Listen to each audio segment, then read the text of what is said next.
میں نے شاید پہلے بتایا تھا کہ پاکستان میں کس طرح آج یہ پاکستان کے خلاف پروپیگنڈا کر کہ پاکستان نے ہمارے ساتھ ظلم کیا. ظلم کیا کیا ہے؟ ان کو 350 افراد کی اسمبلی میں اور وہاں پر ان کو پوری آزادی کے ساتھ اپنا موقف بیان کرنے کی آزادی دی گئی اور کئی ہفتوں تک ان کا بیان ہوتا رہا, ان کے اوپر جرح ہوتی رہی. اور وہ لوگ جو سیکولر تھے انہوں نے بھی آخر میں ساری بحث سننے کے بعد یہی فیصلہ دیا کہ ان کو کسی طرح بھی آج ہمارے اوپر ان کی حقیقت واضح. ساری دنیا کہہ چکی, مکہ مکرمہ میں رابطہ عالم اسلامی کہہ چکی, مجمع الفقہ الاسلامی کے اندر میں نے قرارداد پیش کی, وہ سب نے منظور کی. ہر جگہ اس حقیقت کو تسلیم کر لیا گیا. بس ہم اسی حقیقت کو اپنے بچوں تک پہنچانا چاہتے, کسی تشدد کے بغیر, کسی نفرت انگیزی کے بغیر ہم اس کو پہنچانا چاہتے ہیں. اس کے لیے ہم آج جمع ہوئے. اور بھائی اللہ تبارک و تعالیٰ نے یہ ایک موقع فراہم فرمایا کہ مرزا غلام احمد قادیانی کے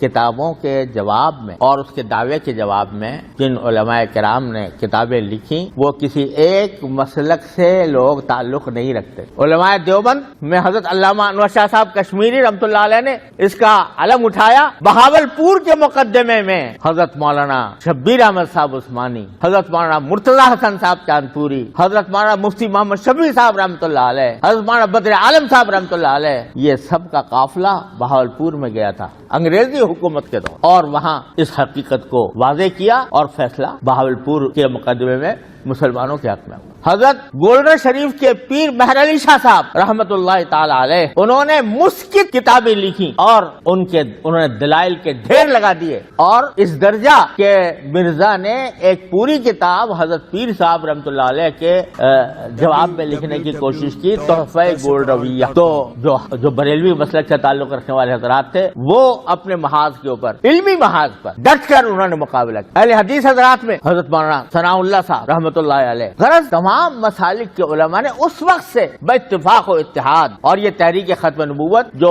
سن 1953 میں چلی اور پھر اس کے بعد سن 1974 میں, اس میں سارے مسالک کے علماء ایک ہی سٹیج پر ایک ہی صف یک زبان ہو کر جمع تھے. آج ہماری خوش قسمتی ہے الحمدللہ, کل ہم نے ہمارے حضرت پیر فیاض اللہ شاہ صاحب سلطان باہو ٹرسٹ کے ذمہ دار, ان سے اور ان کے رفقا سے ہماری ملاقات ہوئی, اور انہوں نے بڑے ہی جذبہ ایمانی کے ساتھ اور اپنے اکابر کی یاد تازہ کرتے ہوئے انہوں نے یہ فرمایا کہ ہم دل و جان سے اس کانفرنس میں شریک ہوں گے,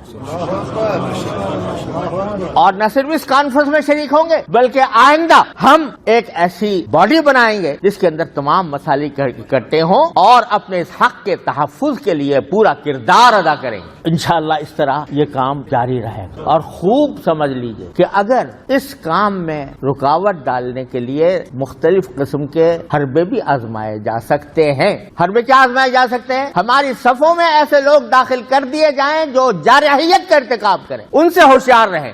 جارحیت کا ہم کبھی قائل نہیں رہے, ہم نے ہمیشہ پیار محبت کی بات کی ہے, ہم جارحیت کے قائل نہیں ہیں. لیکن ہماری صفوں میں داخل کر دیے گئے کچھ لوگ جو جارحیت کا ارتکاب کریں اور کل کو کہیں کہ بھئی یہ سارے لوگ جو ہیں یہ تشدد پسند ہیں اور ملیٹنٹ ہیں اور فلانے ہیں, تو یہ تدبیریں بھی اختیار کی جا سکتی ہیں. لہذا ہر شخص کو اپنی جگہ پر اس بات کا اہتمام کرنا چاہیے کہ وہ اس قسم کی جارحیت کو برداشت نہ کرے.